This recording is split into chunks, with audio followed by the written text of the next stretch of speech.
Assalamualaikum warahmatullahi wabarakatuh. Izin memperkenalkan diri, saya Vina Kusnul Fadila, NPM 2141156 dari kelas manajemen 21 gabungan. Di sini saya akan sedikit mereview materi mengenai pengambilan keputusan dalam berbagai kondisi.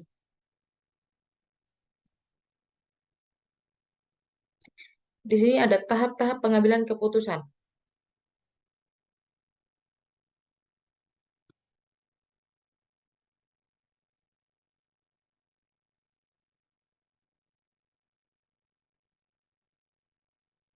Mendefinisikan masalah tersebut secara jelas dan gamblang atau memudah dimengerti. Kedua, membuat daftar masalah yang akan dimunculkan dan menyusun secara prioritas dengan maksud agar adanya sistematika yang lebih terarah dan terkendali. Terakhir, melakukan identifikasi dari setiap masalah tersebut dengan tujuan untuk memberikan gambaran secara lebih baik dan tajam untuk terarah secara lebih spesifik.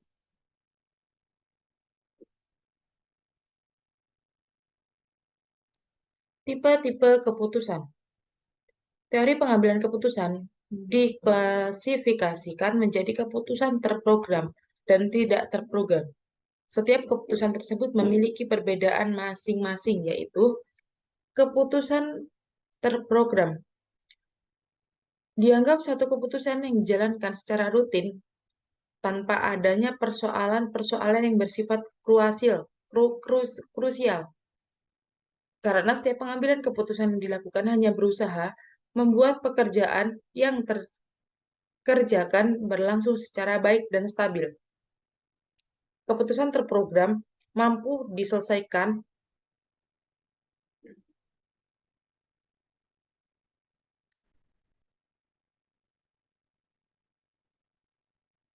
diselesaikan di tingkatan lini paling rendah tanpa harus membutuhkan pasukan dari pihak middle dan top management. Jika dibutuhkan keterlibatan middle management, hanya pada pelurusan beberapa bagian teknis. Contoh, keputusan yang terprogram adalah pekerjaan yang dilaksanakan dengan rancangan SOP, Standard Operation Procedure, yang sudah dibuat sedemikian rupa. Pada dasarnya, suatu keputusan yang terprogram akan dapat terlaksana dengan baik jika memenuhi beberapa syarat, yaitu yang pertama, memiliki sumber daya manusia yang memenuhi syarat sesuai standar yang diinginkan. Kedua, sumber informasi baik yang bersifat kualitatif dan kuantitatif lengkap tersedia serta informasi yang diterima adalah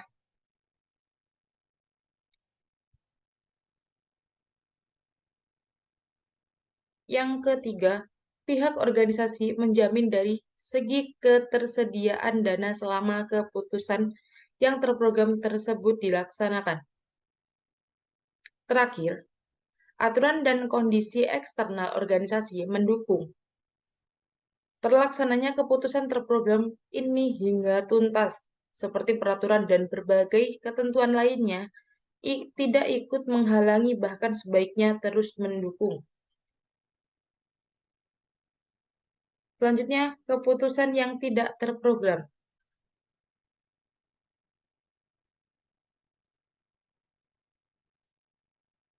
Keputusan yang diambil dalam usaha memecahkan masalah-masalah baru yang belum tentu dialami sebelumnya, tidak bersifat pengulangan, tidak terstruktur, dan sukar mengenai bentuk, hakikat, dan dampaknya. Siagian dalam Fahmi 2013. Karena itu, Griffin mendefinisikan keputusan tidak terprogram adalah keputusan yang secara tidak relatif, tidak terstruktur, dan muncul lebih jarang daripada suatu keputusan terprogram. Pengambilan keputusan ini lebih bersifat rumit dan membutuhkan kompetensi khusus untuk menyelesaikannya, seperti top manajemen dan para konsultan dengan tingkatan skill yang tinggi. Contohnya, penyelesaian kasus unjuk rasa. Kedua tipe pengambilan keputusan tersebut diringkas dari tabel 1.1 untuk menggambarkan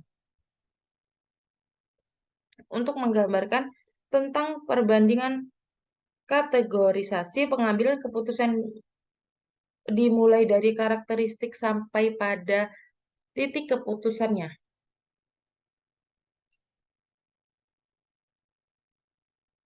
Selanjutnya, kualitas keputusan.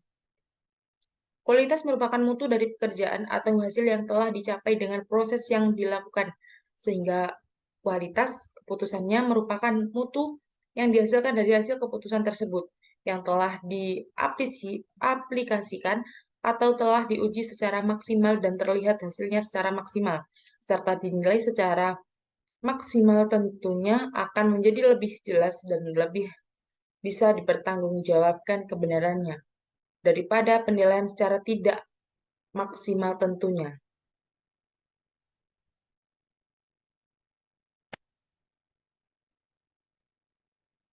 Definisi kondisi. Kondisi merupakan suatu bentuk keadaan yang disebabkan oleh berbagai latar belakang yang ada. Latar belakang tersebut pada prinsipnya memiliki berbagai dimensi yang turut serta telah mempengaruhi pembentukan lahirnya berbagai keputusan. Perubahan kondisi dari A ke B dapat juga disebabkan oleh masuknya 16 perkembangannya suatu informasi. Sehingga informasi tersebut telah mempengaruhi tatanan kondisi yang ada. Penerimaan informasi dari berbagai sumber menjadi tataan bagi pihak manajemen untuk menindaklanjuti. Sekian materi yang dapat saya sampaikan. Kurang lebihnya saya mohon maaf. Saya akhiri. Wassalamualaikum warahmatullahi wabarakatuh.